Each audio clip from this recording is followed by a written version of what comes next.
How to add a blur effect in DaVinci Resolve. First of all, open your project in DaVinci Resolve and go to Edit panel.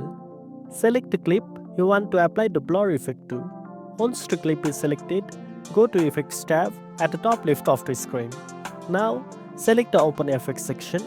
You will see several blur options. Here, I will go with Gaussian blur.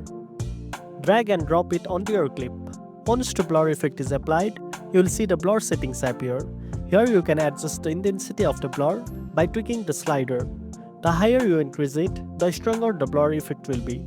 If you want to apply the blur to specific parts of the clip, you can use the window tool. Go to the color panel and select the window tab. Then, choose the shape where you want the blur to be applied. After you have chosen the shape, select the blur tab and increase the ratio. Now you can move the blurred area to the part you want. And that's it.